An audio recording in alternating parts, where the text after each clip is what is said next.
Welcome back to my YouTube channel, Coins, where we dive deep into the rich and fascinating world of numismatics. And today we have a very special and exciting episode lined up for all coin collectors, coin enthusiasts, and history lovers as we take a long, detailed, and professional journey into the history, the significance and the value of three rare and remarkable one-dime coins from the years 1967, 1966, and 1980. And in this video, we are going to go beyond the surface and explore the economic, cultural, and minting context of each coin.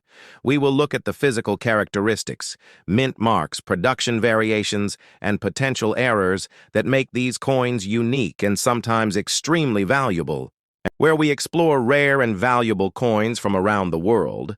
And today we are diving deep into the rich numismatic history of the 1967 one-dime coin, also known as the 1967 Roosevelt dime. A piece that may appear common at first glance, but holds layers of historical, economic, and cultural significance that collectors and historians alike will find fascinating as we unfold this journey. We will analyze every aspect of this coin from its creation and composition to the reasons behind its design and the context of its production.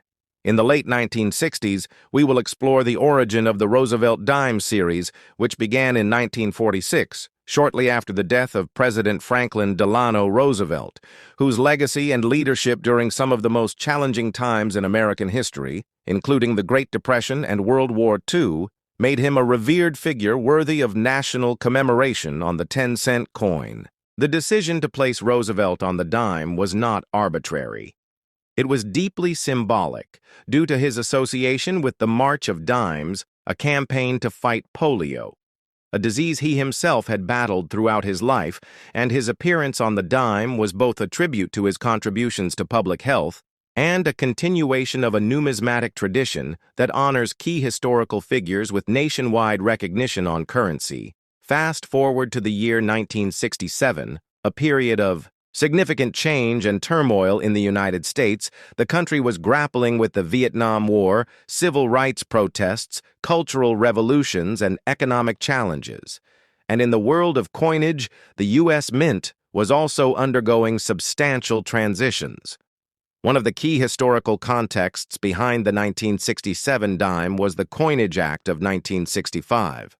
A legislative measure that drastically altered the composition of American coins. Prior to this act, dimes, quarters, and half dollars were made with a significant amount of silver. However, due to rising silver prices and widespread coin hoarding, the government opted to eliminate silver from the dime and quarter entirely starting in 1965, the 1967 dime.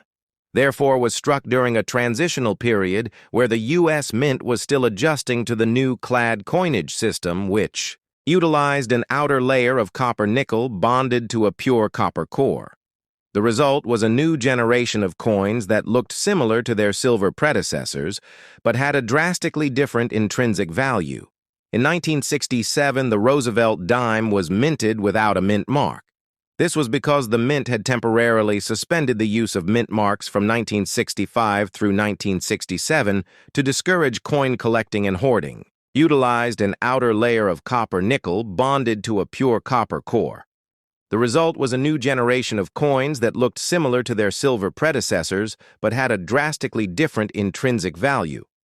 In 1967, the Roosevelt dime was minted without a mint mark. This was because the Mint had temporarily suspended the use of mint marks from 1965 through 1967 to discourage coin collecting and hoarding, which had become a serious problem following the removal of silver from circulating coins. The belief at the time was that by eliminating mint marks, collectors would be less inclined to set aside large quantities of coins, thus ensuring more remained in active circulation. As a result, all 1967 Roosevelt dimes, regardless of whether they were minted in Philadelphia, Denver, or San Francisco, bear no mint mark, which can lead to confusion but is a key identifying feature of the coins from this specific period. The 1967 dime weighs approximately 2.27 grams, has a diameter of 17.91 millimeters, and a reeded edge. It features the left-facing portrait of Franklin D. Roosevelt on the obverse with the inscriptions, "Liberty in God We Trust." And the date 1967, the reverse side of the coin carries the torch oak branch and olive branch design, symbolizing liberty. Strength and peace with the inscription, "United States of America, one dime," and "E pluribus unum." Meaning out of many one, this design has remained largely unchanged since its debut in 1946, giving the Roosevelt dime series remarkable consistency in American coinage history. In terms of mintage, the 1967 Roosevelt dime had a very high production volume. Over 2.2 billion dimes were minted that year, which makes it one of the most common dates in the series, and yet its significance goes far beyond mere numbers, because the coin represents a critical moment in U.S. monetary history.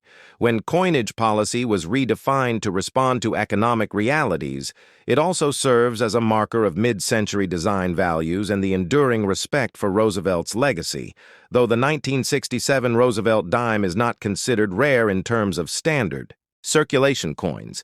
There are still particular varieties and conditions that are highly sought after by collectors, especially coins in pristine uncirculated condition, or those graded at mint state 67 or higher by professional grading services due to the high-speed minting process and the absence of proof coins in general circulation for that year.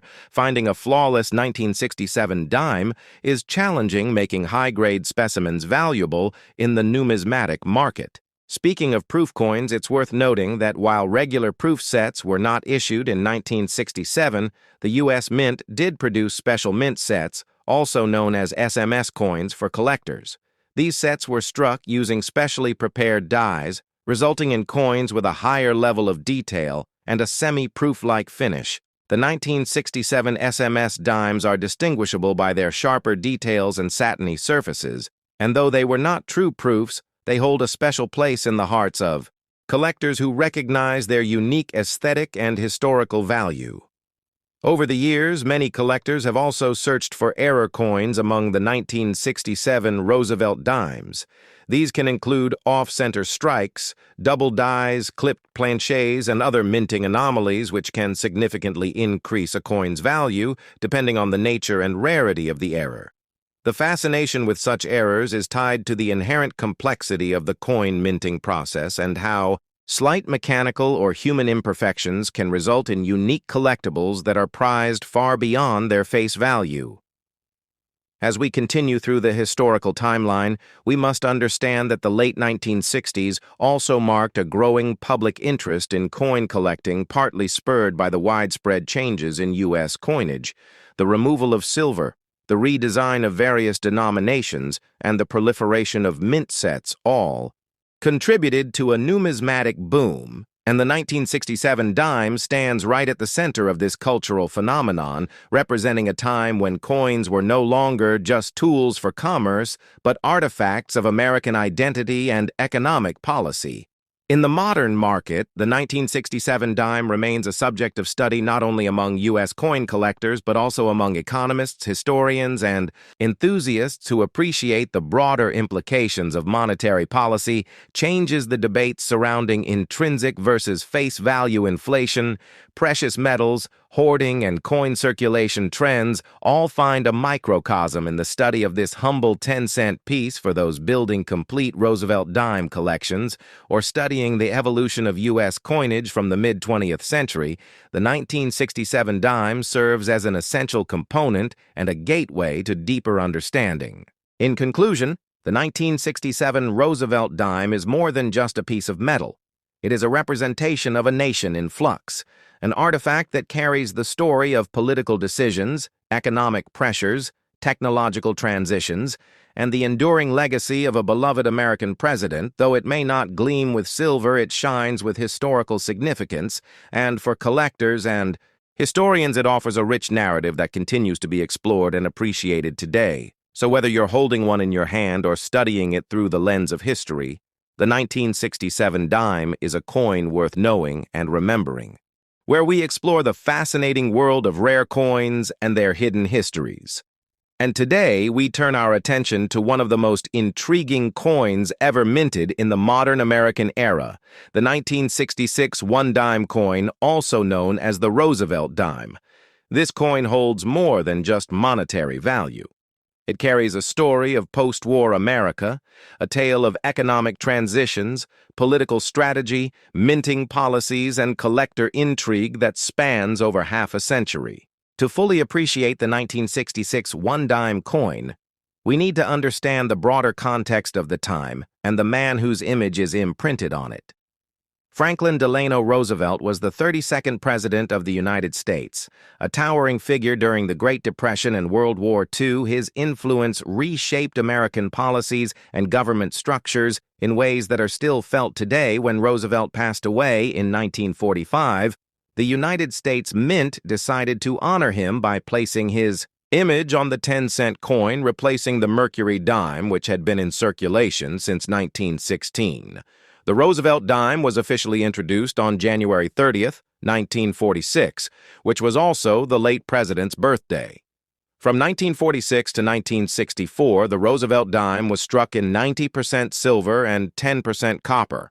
But starting in 1965, the United States Mint began producing dimes with a clad composition due to rising silver prices and a national coin.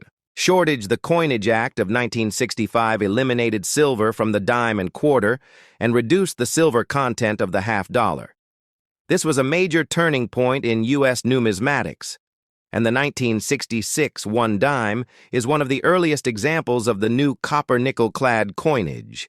The year 1966 was still under the transitional phase of this new coinage era, and it came with a number of unique challenges for the U.S. Mint. First, the Mint was facing immense pressure to meet public demand for circulating coinage after widespread hoarding of silver coins. In the early 1960s, many Americans feared the new clad coins would be less valuable, so they held on to the older silver issues. This led to serious shortages in daily commerce, and the Mint responded by removing mint marks from coins in 1965, 1966, and 1967 in an effort to discourage coin collecting and reduce hoarding. This is why the 1966 Roosevelt dime carries no mint mark, even though dimes were struck in multiple facilities including Philadelphia, Denver, and San Francisco. The lack of a mint mark makes the 1966 dime particularly fascinating because it obscures its origin and adds to the historical mystery of the coin collectors, and numismatists have long debated over the possible mintage numbers from each facility. Although the official figure for 1966 Roosevelt dime production stands at over 1.3 billion coins. The exact breakdown by mint facility is unknown, which has only fueled further speculation and interest among collectors. In terms of design, the 1966 Roosevelt dime retains the classic look that had been in place since 1946. On the obverse, we see the left-facing portrait of Franklin D. Roosevelt, designed by John R. Sinnock, the chief engraver of the United States Mint. At the time, beneath the portrait is the word Liberty. To the left of Roosevelt's neck is the phrase "In God We Trust," and just below the neckline is the date 1966. On the reverse of the coin is the iconic design featuring a torch flanked by an olive branch on the left and an oak branch on the right, symbolizing liberty, peace, and strength. Above this design is the inscription "United States of America," and below it the denomination one dime. With the national motto "A pluribus unum" tucked neatly between the torch and the branches, this reverse design was also created by Sinnock and has remained largely unchanged throughout the coin's history. What makes the 1966 dime especially intriguing for collectors and historians is its position in a time of great change, not just for coinage, but for the country as a whole. 1966 was the height of the Vietnam War. The civil rights movement was reaching new milestones, and the space race was well underway. The American economy was shifting gears from post-war industrial growth into a new era of technological advancement. Inflation was becoming a growing concern, and the decisions made about coinage reflected deep concerns about cost stability and public trust. The 1966 Roosevelt dime thus represents more than just a change in metal. It is a symbol of American resilience and adaptation. It is a product of its time shaped by policy decisions, economic realities, and public sentiment. Each of the more than 1 billion coins minted tells a piece of this story, from the bustling streets of 1960 cities to the quiet drawers of collectors today. There are also several interesting errors and varieties associated with the 1966 dime that continue to draw interest among collectors. Some of these include off-center strikes, double dies, and planchet errors.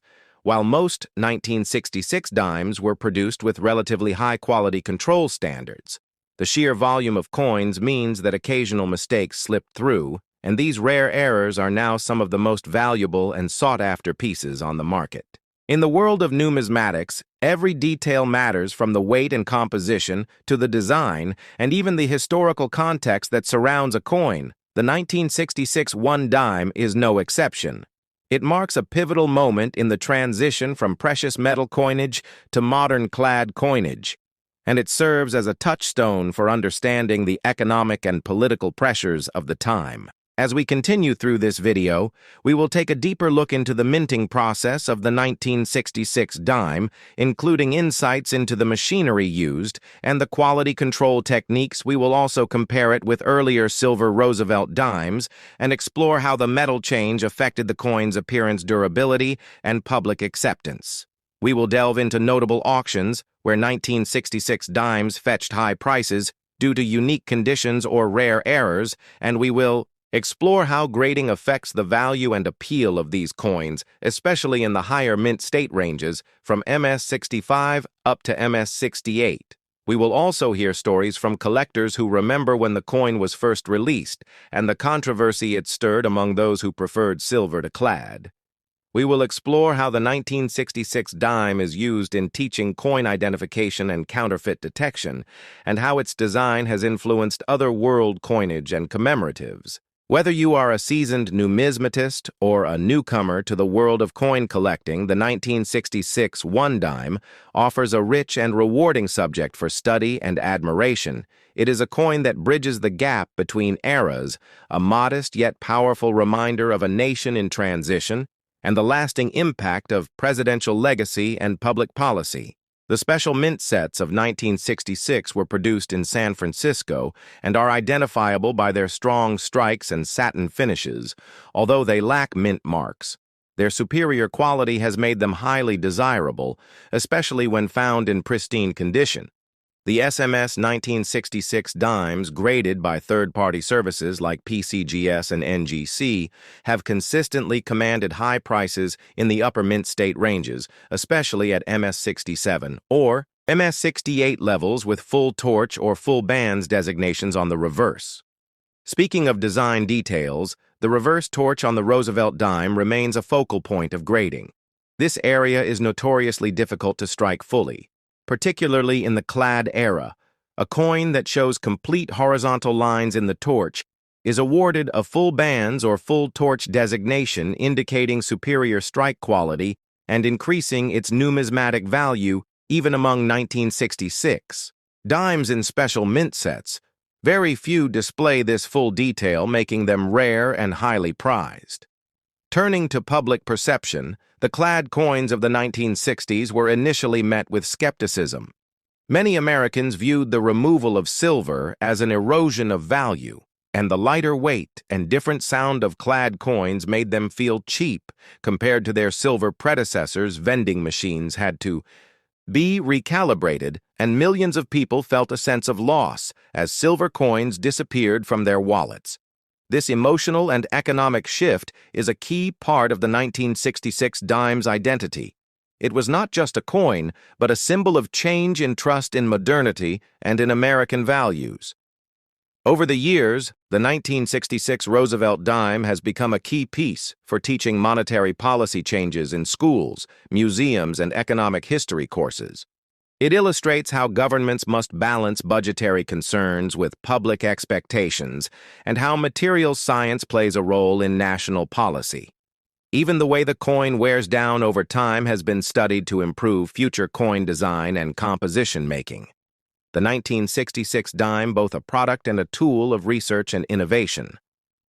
From a historical documentation standpoint, no mint mark years like 1966 are also important for collectors building complete date sets, as they represent anomalies within the long-running Roosevelt dime series. Many collectors seek to acquire both regular circulation strikes and special mint set versions to showcase the range of quality and aesthetics available in this transitional period. In the world of error coins, the 1966 dime has also earned a reputation for producing some intriguing misstrikes. And planche flaws examples include clipped planches, where the coin is missing, a curved segment, broad strikes, which occur when the coin is struck without a collar resulting in a wider diameter, and off-center strikes where the image is visibly misaligned. Double die errors, though rare, have also been reported, and such coins are immediately elevated in both interest and market value. Auction records show that high-grade 1966 dimes, especially from SMS sets, can fetch hundreds and occasionally thousands of dollars, depending on condition, strike quality, and certification. Many collectors are still on the lookout for that perfect MS-68 example, with full torch details and pristine luster, while others cherish their 1966 dime as a nostalgic reminder of childhood bus fare pocket change or family coin jars. In closing, the 1966 Roosevelt dime is more than just a 10-cent piece. It is a historical artifact, a representation of political strategy, a product of scientific innovation, and a collector's treasure. It reflects the era of Johnson's Great Society, the fear and change caused by economic uncertainty, and the mint's bold decision to step away from precious metals. Its existence challenges us to reconsider the meaning of value, both intrinsic and symbolic, and it stands as a proud emblem of American resilience in a changing world. Significance that surrounds the year 1980 itself, as we look at the coin that was born from the legacy of one of the most pivotal figures in 20th century America, Franklin Delano Roosevelt, the 32nd President of the United States, a man whose image was chosen to represent the 10-cent piece starting in 1946 in honor of his leadership during the Great Depression and World War II, as well as his founding of the March of Dimes, which directly connects to the denomination itself. We will begin by examining the decision that led to Roosevelt's depiction on the dime, replacing the long-running winged Liberty Head design, commonly referred to as the Mercury dime, which had been in circulation since 1916 and was widely loved by collectors and the public alike. This decision marked not only a symbolic tribute to Roosevelt's life and service, but also a new era in American coinage design, driven by changing sentiments and technological capabilities at the U.S. Mint. As we move into the decade of the 1980s, we find ourselves in a period marked by significant social, economic, and political shifts in the United States and the world, which provides important context for understanding the coinage of that year. In particular, the Roosevelt dime minted in 1980 carries with it subtle traces of these broader transformations, both in the metal used, the production levels, and the minting process itself. We will dive into the details of the coin's physical characteristics, including its composition, which by 1980 had already transitioned from 90% silver used in earlier dimes to the clad composition adopted in 1965 as a cost-saving measure due to the rising price of silver. The 1980 Roosevelt dime was composed of an outer layer of 75% copper and 25% nickel, bonded to a core of pure copper, creating a durable and practical alloy that balanced both function and affordability for widespread circulation. We will then explore the three major mint facilities that struck the Roosevelt dime in 1980, namely the Philadelphia Mint, the Denver Mint, and the San Francisco Mint, each of which contributed to the total mintage numbers, and each leaving its own unique mint mark, or in the case of Philadelphia, at the time, no mint mark at all, which is itself an important factor for collectors. We will delve into the exact mintage figures for each location, including the total number of coins struck with and without mint marks, and how those numbers impact rarity, desirability, and current market value. We will also discuss the role of proof sets in 1980, produced at the San Francisco Mint, and how these high-quality mirror-finish coins differ from regular circulation strikes, including what collectors should look for when identifying a 1980s proof Roosevelt dime in pristine condition. Next, we will break down the finer points of coin grading for the 1980 Roosevelt dime, examining what separates a worn, circulated coin from a mint state example, and how third-party grading services such as PCGS and NGC evaluate the condition of these coins using the Sheldon scale from grades like MS-60 up to the perfect MS-70. We will look at auction records and population reports to understand how many high-grade examples exist, what kind of premiums they command in the market, and why certain strike characteristics, such as full bands on the torch design, can significantly increase a coin's desirability and value. Throughout this video, we will also explore the design itself, which remains unchanged from its original 1946 debut, featuring John R. Sinek's portrait of President Roosevelt on the obverse with the word Liberty. The motto, "In God We Trust," the date, and mint mark placement clearly visible, while the reverse bears the torch flanked by olive and oak branches, representing liberty, peace, and strength, respectively. The symbolism embedded in this imagery speaks to the values that Roosevelt championed and continues to resonate through each dime struck in his honor. We will examine how the design has aged over time and how technological advancements in minting have improved strike quality while maintaining the original artistic vision. A significant part of our journey will involve studying the error and variety coins of the 1980 Roosevelt dime, including notable examples such as off-center strikes, double dies, clipped planchets, and other minting anomalies that have caught the attention of collectors. Over the years, we will go into detail on how to spot these errors, what tools can help identify them, and how much they can be worth, depending on their severity, rarity, and eye appeal. This section will be especially helpful for viewers interested in searching through their own coin collections or rolls from the bank in hopes of discovering a valuable find.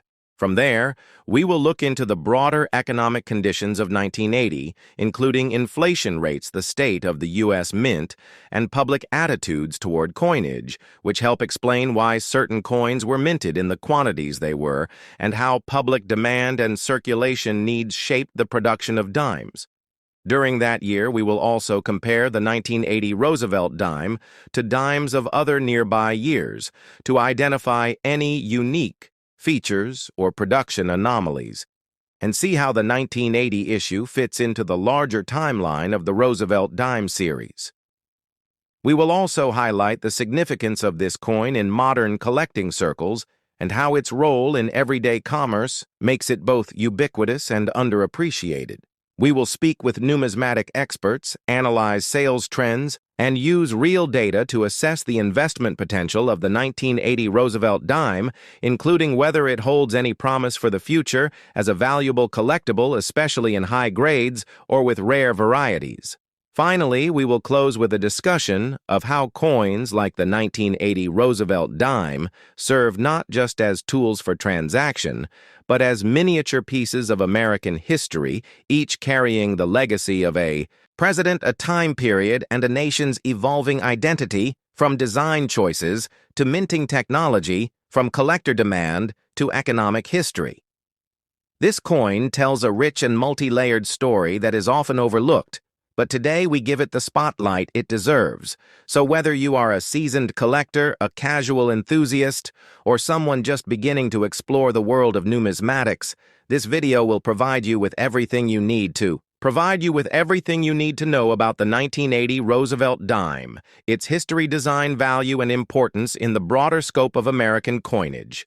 So sit back, grab your magnifying glass, and let's explore every detail of this small but mighty coin in a full-length numismatic deep dive. In the numismatic world, condition is king, and we will now examine in granular detail how third-party grading has transformed the value of the 1980 Roosevelt dime before the rise of companies like PCGS and NGC, Most coins were traded based on eye appeal and dealer reputation, but with the advent of certified grading coins, could be encapsulated, slabbed, and authenticated as genuine with an assigned numerical grade on the Sheldon scale from 1 to 70. The majority of 1980 dimes exist in circulated grades from VF20 to AU58, but those in mint state, especially above MS65, become increasingly rare, especially with full band designations. MS66FB and MS67FB examples are scarce and often appear in registry sets assembled by competitive collectors, which helps push prices higher at public auction. Let us now consider the coin's broader significance as a historical artifact. While the Roosevelt dime is common and still in circulation every day, it is part of a continuous series that reflects the cultural priorities of America. In the post-war period, the choice of Roosevelt as the face of the dime represents a national consensus around leadership, compassion, and resilience following the trauma of World War II, as coins circulated through the hands of millions. They also carried the subtle reminder of FDR's leadership and the birth of the March of Dimes, which sought to combat polio and later expanded into broader child health initiatives. In that sense, the 1980 Roosevelt dime is both a monetary tool and a mobile monument, a mass-produced yet intimate piece of history that continues to be passed along without most people recognizing the story it holds. As we approach the closing chapters of this presentation, we must also address market dynamics, including collector demand population reports, historical sales data, and pricing guides, which show us that, although the 1980 Roosevelt dime is not a key date in the series, it still holds value for those pursuing complete sets, especially in high-grade condition or with unique errors. Auction records show that MS67FB examples have sold for over $100 due to their rarity and eye appeal, while high-grade proofs with deep cameo contrast also see demand from registry collectors assembling top-ranked proof Roosevelt dime collections. We will also look at how grading trends evolve over time and how certain coins that were once common in MS65 now seem increasingly rare due to stricter standards applied by modern graders. Finally, we reflect on the timeless nature of coinage and how a single year's production such as the 1980 Roosevelt dime becomes a lens through which we can study art, economics, metallurgy, history, politics, and human behavior. In one unified story, it is not just a coin, it is a connector of generations, a frozen moment in history, a representation of ideals struck in metal. It tells the story of an American president, a minting system, an economy in transition, and a nation still finding its identity in a changing world. And that is what makes the 1980 Roosevelt dime not just collectible, but meaningful.